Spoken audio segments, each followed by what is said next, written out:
foon jira jennee bitanne inni immoo bashitaa nutti fide maal goonaree nuti maal taanaree dhaabbannee tafna. Guyyuma guyyaan shamarran jaarsa qabattee gara nama haarti. Istaayiliin jaarsotaa kan waxxaatotaa caalee jira. Garam dubbii hojjetadhaa. Maallaqa shamaraa hin eeginaa ofii keessaa onnii of danda'aa jiraadhaa. Isin hin jenne isin gorsin isin gorsiisin jedhamne. Amma garuu nuti isin gannee deemnee jirra jechuudha. Nagaatti amma booda wali nagar hireedha. Hireen gargar nu baastee jirti. Baay'ee tokko shamarran keenya ofiin boonuu qabdan amma booda jechuudha. Maaliif jennaan waxaatota harkaa baanee jirra jechuudha. Akka duraanii dabbaa yoo hin qabaatin dirqama dabbaa magarsuu qabna jenne waa meeqataan nuti hanga ammaatitti dabbaa magarsuudhaaf jechuudha. Kan jalqaba hin qabaatin eessaa finnaara. Yeroo ammaa waxaatonni dabbaa barbaadan nuti isa san magarsuudhaaf jecha wanti hin ta'in hin jiru. Wanti nuti hin nyaatin hin jiru. Wanti nuti hin dhugin hin jiru. Madaamin keenya kisaaraa keessa galte sababa keenya jechuudha. Nuti isiniif jennee makaraa meeqa argaatii turree jirra. Isin garuu nuuf hubachuu diddanii jirtanii nu arguu diddanii jirtanii. Kanaaf nagaatti amma booda. Homaa gochuu hin danda'amu. Hiriin gargar nu baastee jirti gargar baanee jirra. Amma booda jechuudha. Ani isiniifan gadda warri dhiirota. Warroonni of jalaa qabdan illee kinoo shamarran isin boocisaa jirti amma. Baala gizeedha shamarri amma booda shamarri baala gizeedha.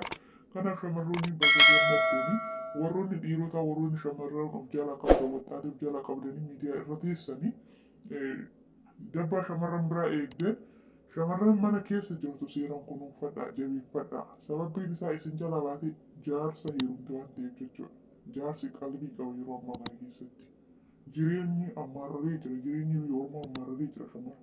Isin teessaniituma birri shamarranii ni eeggattan yoo ta'e jaarsi mootii guduunfatee hojjetee xaarratee haala kana shamarran malaluu bareedduu bishaan lagaa fakkaatu kana fuudha jechuudha beelloodhaan. Baay'ee nama ajaa'iba. Amma booda shamarran hin jirtu bakka. Ani hiree keessan waxaatonni isinis garaana nyaatu barara isinillee nama rarra jechuudha. Isaanillee baay'ee tokko garaana nyaatu.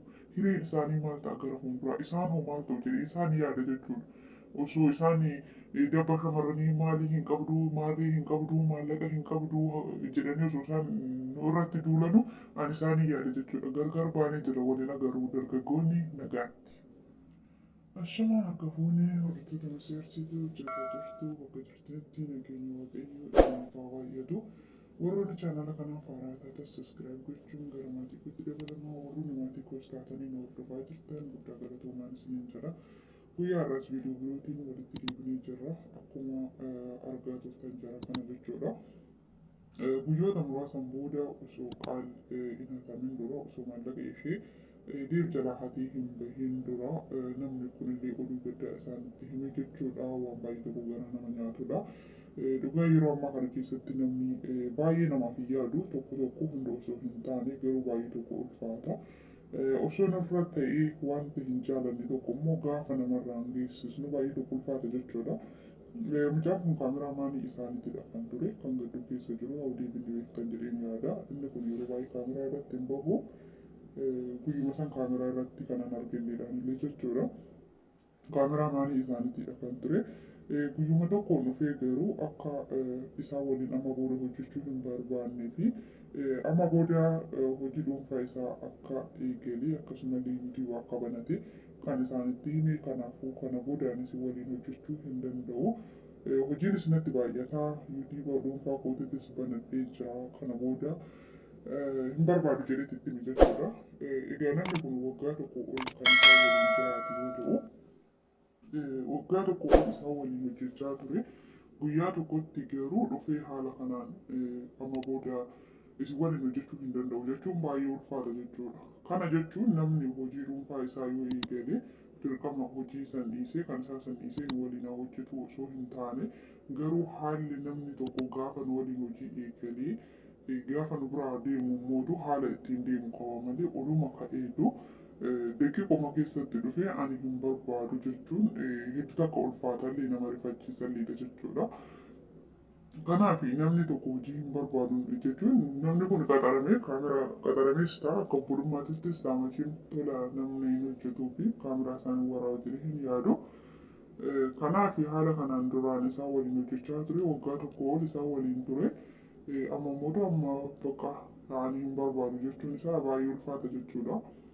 Maaliif jennaan namni kun wayiin karoora akkanaa keessa isaatii qaba yoo ta'e isaan beeksisuu qaba. Akka isaan hin beekne ni beeka. Edit godhachuu ta'ee akkasumas immoo kaameraa waraabuu akka isaan hin beekne hin beeka. Kanaafiyyuu yookiin dursa jara kana barsiisuu qaba ture. Isaan barsiisuun isaaf hin danda'amu yoo ta'e immoo akka isaan nama biroo barbaadatan taasisuu qaba ture jechuudha malee guyyuma takkaan namni ol ka'eetii lakkee ani hin barbaadu jechuun baay'ee ulfaata jechuudha. Namni kamiyyuu gaafa nama tokko waliin hojjetu durseetiidha kan namatti himu jechuudha. Maaliif hojii abbaan siif shaffanee jiru san gaafa abbichi sun nu biraa deeme hin hafa waan ta'eefu hanga namni biroo takka'amee namni biroo hojjetu yookiin immoo nuti hojii san beeknes ta'a wallaalles ta'ati kun hin taane yoo ta'e immoo baay'ee rakkoodha jechuudha. Kanaaf baay'ee kadhatanii turanii garuu haa ta'u malee eeyyamamaa hin turre jechuudha. Gannuma kana haa baanu hanga nama barbaaddannuus jedhanii kadhachaatillee turan tasaaf qaadanyyaa hin turre jechuudha. Gatiidha akka dhumarratti kan biraa deeme. Yaa'u baay'ee tokko ulfaata namni kan hunda waliin tureetu guyyaa muraasa keessatti yookiin guyyuma takkatti ofii isaatii haala mijeeffate nama biraa deemuu jechuun baay'ee tokko ulfaata jechuudha. Akkuma beektan isaan namootadha kan isaan waraabanii hanga raatitti gallakkisaa jiranii jechuudha. Waan hundaafuyyuu osoo kun haala kanaan ta'ee jiru deebis gatiidha kan deeme bakkuma isaan ta'anitti jechuudha. Obboleewwan lamaan bakka tokkotti egaa jaalalli yeroo ammaa akkana jechuudha. Baay'ee ulfaata. Inni sila jaalallee qaal ture jechuudha. Garuu yeroo muraasa keessatti mucichis akkas jedheeni jechoota tokko tokko walumaan dubbatanii innis isaa bakka jedhee gatii biraa deemi jechuudha. Kanaafidha silaa bakka isaan gaddanii jiran kanatti bakka isaan aaranii jiran kanatti gatii biraa deemuu hin qabu tureeyyuu nama dhiiraa tokkodha. Ijoollee kanaaf furmaata laachuu qaba ture jechuudha. Namni gamiyyuu kan gara haadhaa ofii keessatti waan tokko barate hin jiru jechuudha. Warroonni yuutuuba barsiisan illee haa galatoomanii waa hedduun kan nu barsiisan hedduutu jira. Kanaafiyyuu namni miidhaadhaafis kufee hin hafu. Yaa'u bilbila isheetiinis ta'u ergasii viidiyoo hojjetee galakkistee jirti qaal jechuudha. Garuu gochi gurbichaa xiqqoo ishee hin ulfaata jechuudha. Namni dursee namatti himuu qaba. Maaliif namni sun akka itti qophaa'uuf jechuudha. Eshi inni ta'ee jirame haa jennu kunuyyuu jireenya kiyya boruuf ishee waliin jiraadha jedhee namni yaadu guyyaa san haala kanaa mucichis gaafa gatii isaan deemu deebis gatii biraa deeme jechuudha. Kansaa kun jaalala jettu moo fakkeessuu jettu amma asirratti jechuudha. Achumarraan osoo hin turinidha. Innillee maallaqa qaal fudhatee kan bade yaa dhimmichi bichaa dhugaa haa ta'u soba haa ta'u hin beeku garuu dhugaa fakkaata. Sababbiin isaa osoo soba ta'ee qaal baatee akkasitti boochee hin dubbattu. Sababbiin ishee nama akkas biraankii waan akkasii hojjetullee miti. Hanga ammaatitti jechuudha waan akkanaatiin hojjettis jedhee hin yaadu. Baay'ee hordoftoota isheetiif nama kabajaa qabdudha. Isiniin jechuu jaaladhaa. Kanaaf wanta kamiyyuu nuti namarratti of gaduu hin qabnu jireenya keenya keessatti osoo har'a isaan ofii isaaniitii beekanii baranii jiraatanii har'a ittiin dhagahamu ture jechuudha. Baay'ee bohanii baay'ee bochee qaal keessattuu jechuudha. Kanaaf nuti namarratti of kennee namni nuuf jira jennee taa'uu osoo hin taane waan tokko barachuu barbaachisaadha jechuudha. Namni gaafa namatti hirkattummaadhaan taa'e guyyaa tokko namni sun nama gatuun isaa hin oolu waan ta'eef gaafa sanatti dhagahama. Gaabbiin illee osoo baradhee jiraadhee kan jedhullee jechuudha. Namni kamiyyuu kan gara haadha ofii keessatti baratee beeku hin jiru.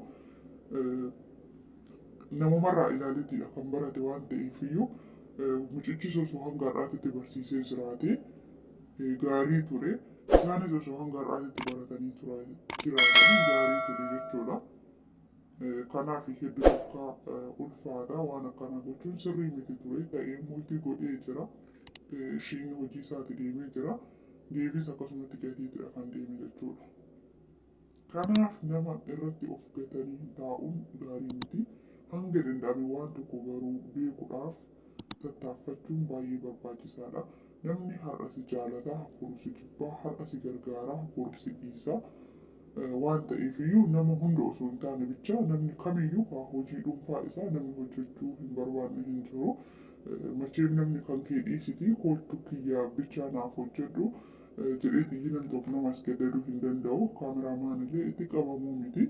Garuu mootu osoo dursaa ijoollee kana waan tokko jedheenii jiraate yookiin dursee osoo itti hime akka isaan nama barbaaddatan osoo itti hime baay'ee gaarii ture jechuudha. Baay'ee tokko garaa nama nyaata isa dhugaa dubbachuudhaaf ganna kana hanga baanu kan nuuf obsi jettee nutti turte.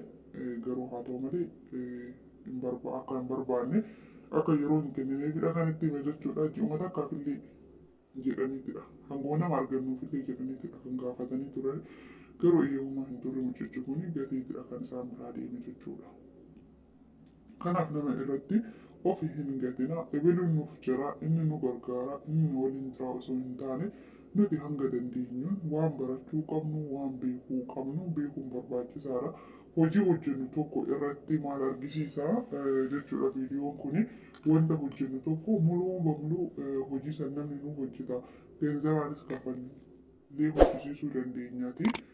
Genzaba isaa bitanii ilaaluu osoo hin taane maaliif namni sun hojii fooyya'aa tokko yoo argate yookiin hojii dhuunfaa isaa tokko yoo eegale kan nu gatee deemu waan ta'eef iyyuu hojii kamiyyuu haa ta'u nuti hojii tokko gaafa eegallu namni hojjeta genzaba isaati jennee ilaaluu osoo hin taane nuti hanga danda'ame hojii san barachuun dirqama keenya jechuudha.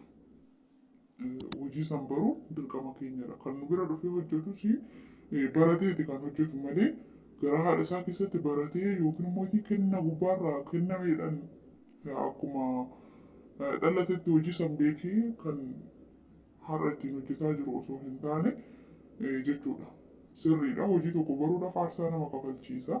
Yeroo tokko keessatti barachuu dhabuutu jira. Namni immoo waan tokko dafee fudhatu sammuun isaatu jira. Namni dafee sammuun isaallee hin fudhanne ni jira. Kanaafidha haa ta'u malee hanga tokko osoo har'a isaan ofii isaaniitii beekanii jiraatanii kana hundallee ijoollee kana ittiin dhagahamuu ture jechuudha. Qaaliyyee baay'ee ishee jaaladhaan osoo har'a yuutuuba hin banin duraadha.